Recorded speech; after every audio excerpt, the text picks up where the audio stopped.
ದರ್ಶನ್ ತಪ್ಪು ಮಾಡಿ ಜೈಲು ಸೇರಿದ್ದಾನೆ. ಈ ಬಗ್ಗೆ ವರದಿ ಮಾಡಿದ್ರೆ ಪುಂಡರು ಪುಂಡಾಟ ಮಾಡ್ತಾರೆ. ಅದಕ್ಕೆ ನಿದರ್ಶನ ಎಂಬಂತೆ ಹಾವೇರಿಯಲ್ಲಿ ರಿಪಬ್ಲಿಕಾನದ ಮೇಲೆ ಪೊರ್ಕಿ ಗ್ಯಾಂಗ್ ಮುಗಿಬಿದ್ದಿದೆ. ಯಾಕೆ ಅಂತೀರಾ? ಈ ಸ್ಟೋರಿ ನೋಡಿ. ನಿಮ್ಮ ಹೆಸರು ಸರ್? ಅಣ್ಣ ನೀನು ಅದನ್ನ ಮಾಡಂಗಿಲ್ಲ. ಏನ್ ಮಾಡ್ತಾ ಇದ್ರಿ ನೀವು? ಮಾಡಂಗಿಲ್ಲ, ಹೊಡಿತೀರಿ ಹಂಗಾರೆ ನೀವು ನಮಗೀಗ? ಮತ್ತೆ ಏನ್ ಕೆಟ್ಟ ಪದ ಬೈತೀರಿ ನೀವು? ರಿಪಬ್ಲಿಕ್ ಕನ್ನಡದ ಮೇಲೆ ದರ್ಶನ್ ಫ್ಯಾನ್ಸ್ ಪುಂಡಾಟ. ತೀರ್ಕಪ್ಪ ಅಂಡ್ ಗ್ಯಾಂಗ್ ನಿಂದ ಅವಾಚ್ಯ ಶಬ್ದಗಳ ನಿಂದನೆ. ಯಾರಿಗೆ ಮಾಡಕ್ ಹೋಗ್ಬೇಡ. ನೀ ಫ್ಯಾನ್ ಅಭಿಮಾನ ಇಲ್ಲಿರ್ಲಿ ಅಣ್ಣ. ನಮ್ ಕೆಲ್ಸದ ಮೇಲೆ ನೀನು ತೋರಿಸ್ಬೇಡ ಅಂತ. ಏನ್ ಹಂಗದ್ರ ಅದು? ಯೋಗ ನಂಗದ್ರ ಅದು. ರಿಪಬ್ಲಿಕ್ ಕನ್ನಡ ವಸ್ತುನಿಷ್ಠ, ನಿಖರ ಸುದ್ದಿ, ಜನಪರ, ಜೀವಪರ ಕೆಲಸ ಮಾಡುವ ಮಾಧ್ಯಮ ಸಂಸ್ಥೆ ಎಂದು ಯಾರಿಗೂ ಹೆದರದೆ 24x7 ಜನಪರ ದಿಟ್ಟ ವರದಿ ಮಾಡುವುದೇ ನಮ್ಮ ಧ್ಯೇಯ. ಈ ಮಧ್ಯೆ ರಿಪಬ್ಲಿಕ್ ಕನ್ನಡದ ಮೇಲೆ ಹಾವೇರಿಯಲ್ಲಿ ದರ್ಶನ್ ಫ್ಯಾನ್ಸ್ ಪುಂಡಾಟ ಮೆರೆದಿದ್ದಾರೆ. ಅಣ್ಣ ನೀನು ಅದನ್ನ ಮಾಡಂಗಿಲ್ಲ. ಏನ್ ಮಾಡ್ತಾ ಇದ್ರಿ ನೀವು? ಮಾಡಂಗಿಲ್ಲ, ಹೊಡಿತೀರಿ ಹಂಗಾರೆ ನೀವು ನಮಗೀಗ? ಮತ್ತೆ ಏನ್ ಕೆಟ್ಟ ಪದ ಬೈತೀರಿ ನೀವು? ಅಣ್ಣ ನಾವು ಒಳ್ಳೆ ಕೆಲಸಗಳು ಮಾಡ್ತೀವಿ, ಅದನ್ನ ಯಾವ ತರ ನೋಡಿರಿ? ಹೌದು, ಹಾವೇರಿಯ ನಾಗೇಂದ್ರನ ಮಟ್ಟಿಯಲ್ಲಿ ಕ್ಷೇತ್ರದ ಸಮಸ್ಯೆಗಳನ್ನ ತೆರೆದಿಡುವ ಏನ್ ನಿಮ್ ಪ್ರಾಬ್ಲಮ್ ಕಾರ್ಯಕ್ರಮದ ಶೂಟಿಂಗ್ ವೇಳೆ ನಮ್ಮ ಪ್ರತಿನಿಧಿ ಅಶ್ವದಿವಿತ್ ಮತ್ತು ಕ್ಯಾಮ್ರಾಮನ್ ಮೇಲೆ ದರ್ಶನ್ ಅಭಿಮಾನಿಗಳ ಕೂಟ ಕಿರಿಕ್ ಮಾಡಿದೆ. ಸುಮ್ನೆ ಯಾ ಅಮಾಯಕರು ಇಲ್ರಿ ಸರ್. ಸರ್ ಅವ್ರು ಯಾರು ನಮಗೆ ಗೊತ್ತಿಲ್ಲ ಸರ್. ಕರೆಕ್ಟಾಗಿ ಮಾತಾಡ್ರಿ, ಭಾಷೆ ಕರೆಕ್ಟ್ ಆಗಿರಿ. ನಾವ್ ಯಾವತ್ತು ಯಾರಿಗೋ ಕೆಡ್ದಾಗ ಬೈತೀವಿ ನೋಡ್ರಿ. ಅದು ನಮ್ದು ರಿಪಬ್ಲಿಕ್ ಐತ್ರಿ ಸರ. ಹೇಳ್ರಿ ಇಲ್ಲಿ. ದರ್ಶನ್ ಅಭಿಮಾನಿ ತೀರ್ಕಪ್ಪ ಅಂಡ್ ಗ್ಯಾಂಗ್ ನಿಂದ ಅವಾಚ್ಯ ಶಬ್ದಗಳನ್ನು ನಿಂದಿಸಿ ಕಾರ್ಯಕ್ರಮಕ್ಕೆ ಅಡ್ಡಿಪಡಿಸುವ ಪ್ರಯತ್ನ ಆಗಿದೆ. ನಮ್ಮ ಚಾನಲ್ ಅಲ್ರಿ ಅದು. ಏನ್ ಹಂಗದ್ರ ಅದು? ಯೋಗ ನಂಗದ್ರ ಅದು. ನೀವು ಸುಮ್ಮನೆ ಇರ್ತೀರಾ ಅಭಿಮಾನಿಗಳಂತ ಕೇಳಿದ್ರಲ್ಲ, ಮಿಗತ ಅದನ್ನೇ ನಾವು ಕರ್ಕೊಂಡ್ ಬರ್ತೀವಿ, ನೀವು ತೋರಿಸಿ. ಇನ್ನು ಇದೇ ನಾಗೇಂದ್ರಮಟ್ಟಿ ಗ್ರಾಮದಲ್ಲಿ ರಿಪಬ್ಲಿಕ್ ಕನ್ನಡದ ವರದಿಗೆ ಸ್ಥಳೀಯ ಮಹಿಳೆಯರು ಜೈಕಾರ ಹಾಕಿ ಪುಂಡಾಟಕ್ಕೆ ಬ್ರೇಕ್ ಹಾಕಿದ್ರು. ಈಗ ನೀವು ದರ್ಶನ್ ಕೇಳ್ಕೊಂಡ್ ಬಂದಿರಲ್ವಣ? ನಮ್ ಕರ್ತವ್ಯ ಐತದ. ನಮ್ ಕೆಲ್ಸಕ್ಕೆ ನೀವು ಅಡ್ಡ ಬರ್ಬೇಡ್ರಿ. ಹಾವೇರಿಯಿಂದ ಅಶ್ವದಿವಿತ್, ರಿಪಬ್ಲಿಕ್ ಕನ್ನಡ. ಭಾಷೆ ಕರೆಕ್ಟ್ ಆಗಿದೆ. ನಾವ್ ಯಾವತ್ತು ಯಾರಿಗೋ ಕೆಡ್ದಾಗ ಬೈತೀವಿ. ಸರ್ಕಾರಿ ಆಸ್ಪತ್ರೆ ಅಂದ್ರೆ ಬಡವರ ಪಾಲಿನ ಸಂಜೀವಿನಿ ಅಂತಾರೆ. ಆದ್ರೆ ಇಲ್ಲಿ ಹೈಟೆಕ್ ಸರ್ಕಾರಿ ಆಸ್ಪತ್ರೆಯೇ ಅನಾರೋಗ್ಯಕ್ಕೆ ತುತ್ತಾಗಿದೆ.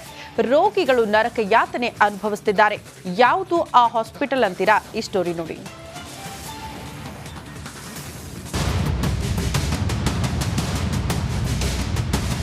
ನಡೆಯಲು ಆಗದೆ ಒದ್ದಾಡ್ತಿರುವ ವೃದ್ಧ ರೋಗಿಗಳನ್ನ ವೈದ್ಯರ ಬಳಿ ಕರೆದೊಯ್ಯಲಾಗದೆ ಪರದಾಡ್ತಿರುವ ಕುಟುಂಬಸ್ಥರು, ಹೈಟೆಕ್ ಆಸ್ಪತ್ರೆಯಲ್ಲಿ ವೀಲರ್ ಇಲ್ಲದೆ ಪರದಾಡ್ತಿರೋ ಬಡವರು. ಇದು ಹೇಳೋಕಷ್ಟೇ ಹೈಟೆಕ್ ಆಸ್ಪತ್ರೆ. ಜಿಮ್ಸ್ ಆಸ್ಪತ್ರೆಯಲ್ಲಿ ಇಲ್ಲ ವೀಲ್ ಚೇರ್. ಗದಗ ಕಾನೂನು ಸಚಿವ HK ಪಾಟೀಲ್ ತವರು ಕ್ಷೇತ್ರ. ಇಂತಹ ಕ್ಷೇತ್ರದಲ್ಲಿರುವ ಜಿಮ್ಸ್ ಆಸ್ಪತ್ರೆಯೇ ಅನಾರೋಗ್ಯಕ್ಕೀಡಾಗಿದೆ. ಕಾರಣ, ಜಿಮ್ಸ್ ಆಸ್ಪತ್ರೆಯಲ್ಲಿ ರೋಗಿಗಳನ್ನ ಕರೆದೊಯ್ಯೋಕೆ ವೀಲ್ ಚೇರ್ ವ್ಯವಸ್ಥೆಯೇ ಇಲ್ಲ.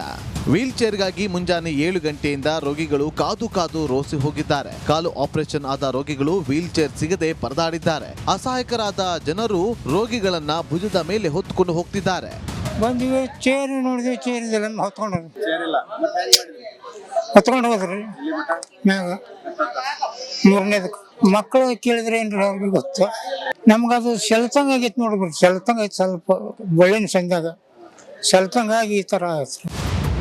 ಜಿಮ್ಸ್ ಆಸ್ಪತ್ರೆ ಅವ್ಯವಸ್ಥೆ ಬಗ್ಗೆ ನಿರ್ದೇಶಕರನ್ನ ಕೇಳಿದ್ರೆ ವೀಲ್ ಚೇರ್ ಸಮಸ್ಯೆ ಇಲ್ಲ ಅಂತಾರೆ. ನಮ್ಮ ಆಸ್ಪತ್ರೆಯಲ್ಲಿ ವೀಲ್ ಚೇರ್ ಮತ್ತು ಸ್ಟ್ರೆಚರ್ ಎಲ್ಲ ಅವೈಲಬಿಲಿಟಿ ಇದೆ. ಮೋಸ್ಟ್ ಪ್ರಾಬ್ಲಿ ಇವತ್ತು 3 ದಿನ ರಜೆ ಇತ್ತು, ಅದಕ್ಕಾಗಿ ಇವತ್ತು ಫುಲ್ ರಶ್ ಆಗಿದೆ. ಅದಕ್ಕಾಗಿ ಎಲ್ಲ ವ್ಯವಸ್ಥೆ ಮಾಡಿದ್ದೀವಿ. ಏನೇನು ಬೇಕನ್ನೋದನ್ನು ನಾವು ವ್ಯವಸ್ಥೆ. ಹಾಸ್ಪಿಟಲ್ ಇನ್ಚಾರ್ಜ್ MS ಇದ್ದಾರೆ. ಅದು ಏನಾಗಿದೆ ಅಂತ ಅವ್ರ ಜೊತೆ ನಾನು ಚರ್ಚೆ ಮಾಡ್ತೀನಿ. ನಾನು ಸಂಬಂಧ ಇದ್ದೀನಿ. ಈಗ ಸದ್ಯಕ್ಕೆ ಇವತ್ತು ಏನಾಗಿದೆ ಅನ್ನೋದು ಅವ್ರ ಜೊತೆ ನಾನು ಚರ್ಚೆ ಮಾಡ್ತೀನಿ. ರೆಗ್ಯುಲರ್ ಆಗಿ ಹಾಸ್ಪಿಟಲ್ ರೌಂಡ್ಸ್ ಮಾಡ್ತೀನಿ, ಆಮೇಲೆ ಹಾಸ್ಪಿಟಲ್ ಆವರಣದ ರೌಂಡ್ಸ್ ಮಾಡ್ತೀನಿ. ಪ್ರತಿಯೊಂದು ನಾವು ರೆಗ್ಯುಲರ್ಲಿ ಮಾಡ್ತಾ ಇದ್ದೀವಿ. ಅದೇನು ಗೊಂದಲ ಆಗಿದೆ ನಾನು ಕೇಳ್ಬಿಟ್ಟು ಸರಿ ಮಾಡ್ತೇನೆ. ಸರ್ಕಾರ ಬಡ ರೋಗಿಗಳ ಚಿಕಿತ್ಸೆಗಾಗಿ ಕೋಟ್ಯಾಂತರ ರೂಪಾಯಿ ಖರ್ಚು ಮಾಡುತ್ತೆ. ಆದ್ರೆ ಅಧಿಕಾರಿಗಳು ಮಾಡುವ ನಿರ್ಲಕ್ಷ್ಯದಿಂದ ರೋಗಿಗಳು ಪರದಾಡುವಂತಾಗಿರೋದಂತೂ ಸತ್ಯ. ಮಂಜು ಪತ್ತಾರ್, ರಿಪಬ್ಲಿಕ್ ಕನ್ನಡ, ಗದಗ.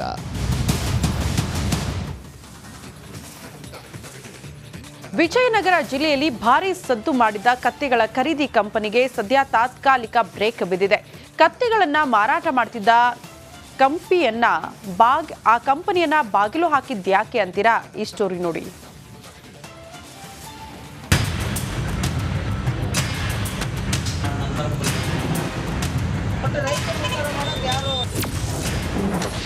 ಕತ್ತೆಗಳ ಮಾರಾಟ ಕಂಪನಿ ಕ್ಲೋಸ್. ಜನ್ನಿ ಮಿಲ್ಕ್ಗೆ ಬೀಗ ಜಡಿದ ನಗರಸಭೆ. ವಿಜಯನಗರ ಜಿಲ್ಲೆಯಲ್ಲಿ ಕತ್ತೆಗೆ ಭಾರಿ ಡಿಮ್ಯಾಂಡ್ ಶುರುವಾಗಿತ್ತು. ಕೈತುಂಬ ಸಂಬಳದ ಕೆಲಸ ಬಿಟ್ಟು ಕತ್ತೆ ಕಾಯೋಕೆ ಜನರು ಮುಂದಾಗಿದ್ರು. ಕಳೆದ 3 ತಿಂಗಳಿನಿಂದ ಕತ್ತೆ ಖರೀದಿಗೆ ನಾ ಮುಂದೆ ತಾ ಮುಂದೆ ಅಂತ ಖರೀದಿ ಮಾಡ್ತಿದ್ರು. ಇಂಥವರಿಗೆ ಶಾಕ್ ನೀಡಲು ಕತ್ತೆ ಮಾರಾಟ ಕಂಪನಿ ಜನ್ನಿ ಮಿಲ್ಕ್ಗೆ ಬೀಗ ಬಿದ್ದಿದೆ.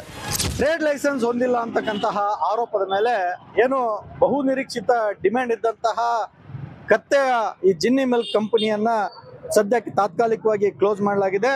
ನಾವು ಹೊಸಪೇಟೆಯ ಹಂಪಿ ರಸ್ತೆಯ ಈ ಒಂದು ಜಿನ್ನಿ ಮಿಲ್ಕ್ ಕಂಪನಿಯ ಬಳಿ ಇದ್ದೇವೆ. ಜನಮರಳು ಜಾತ್ರೆ ಮರಳು ಎಂಬಂತೆ ಜೆನ್ನಿ ಮಿಲ್ಕ್ ಕಂಪನಿ ರೈತರಿಂದ 3 ಲಕ್ಷ ಪಡೆದು 3 ಹೆಣ್ಣು ಕತ್ತೆ 3 ಕತ್ತೆ ಮರಿ ನೀಡುತ್ತಿತ್ತು. ಕತ್ತೆಯಿಂದ ಬರುವ ಹಾಲನ್ನ ಕಂಪನಿ ಪಡೆಯುತ್ತಿತ್ತು. ಇಷ್ಟೇ ಕತ್ತೆ ಕಾಯುವವರಿಗೆ ತಿಂಗಳಿಗೆ 80,000 ಸಹ ನೀಡುತ್ತಿತ್ತು. ಇದು ಫ್ರಾಡ್ ಅಂತ ತಿಳಿಯುತ್ತಿದ್ದಂತೆ ಆಂಧ್ರ ಪ್ರದೇಶದ ಅನಂತಪುರ ಮೂಲದ ಜೆನ್ನಿ ಮಿಲ್ಕ್ ಕಂಪನಿಗೆ ಬೀಗ ಬಿದ್ದಿದೆ. ಕತ್ತೆ ಸಾಕಲು ಮುಂದೆ ಬರುವವರಿಂದ ಲಕ್ಷ ಹಣ ಪಡೆದು ಬಾಂಡ್ ಮೇಲೆ 3 ವರ್ಷದ ಅಗ್ರಿಮೆಂಟ್ ಶ್ಯೂರಿಟಿ ಬರೆದುಕೊಡ್ತಿದ್ದ ಕಂಪನಿಗೆ ಹೊಸಪೇಟೆ ನಗರಸಭೆ ಶಾಕ್ ನೀಡಿ ಬೀಗ ಮುದ್ರೆ ಜಡಿದಿದೆ. ಕತ್ತೆ ಸಾಕಾಣಿಕೆ ಬಿಸ್ನೆಸ್ಗೆ ಸದ್ಯ ಬ್ರೇಕ್ ಬಿದ್ದಿದೆ. ಲಕ್ಷ ಹಣ ಕೊಟ್ಟ ರೈತರ ಹಣ ವಾಪಸ್ ಬರುತ್ತಾ? ಜಿಲ್ಲಾಡಳಿತ ಈ ಬಗ್ಗೆ ಗಂಭೀರ ಯೋಚನೆ ಮಾಡಬೇಕಾಗಿದೆ. K Suresh Chauhan, Republic Kannada, Vijayanagara. Lock ಆಗಿದ್ರೆ ಜಾತಿ ನಿಂದನೆ ಕೇಸಲ್ಲಿ ಮುನಿರತ್ನ ಕೂಡ ಲಾಕ್ ಆಗಿದ್ದಾರೆ. ಇಂದು ಮುನಿರತ್ನ ಅವರ ಜಾಮೀನು ಅರ್ಜಿ ವಿಚಾರಣೆ ನಡೆಯಲಿದ್ದು ಜೈಲ ಬೇಲ ಅನ್ನೋದು ಗೊತ್ತಾಗುತ್ತೆ. ಈ ಕುರಿತ ಒಂದು ರಿಪೋರ್ಟ್ ಇಲ್ಲಿದೆ ನೋಡಿ.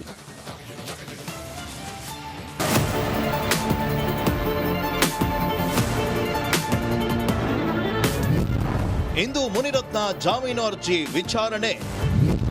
ಕುರುಕ್ಷೇತ್ರದ ನಿರ್ಮಾಪಕನಿಗೆ ಜೈಲ ಬೇಲ. ಎಂತಹ ಬಂದ ಅದೆಂತಹ ಅನುಬಂಧ ನೋಡ್ರಿ.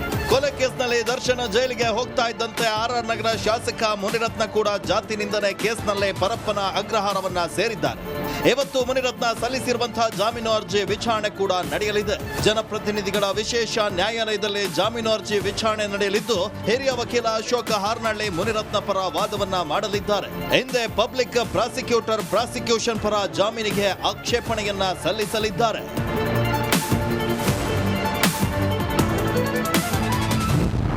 ಸೆಂಟ್ರಲ್ ಜೈಲಲ್ಲೇ ಮಾವ ಅಳಿಯ ಲಾಕ್.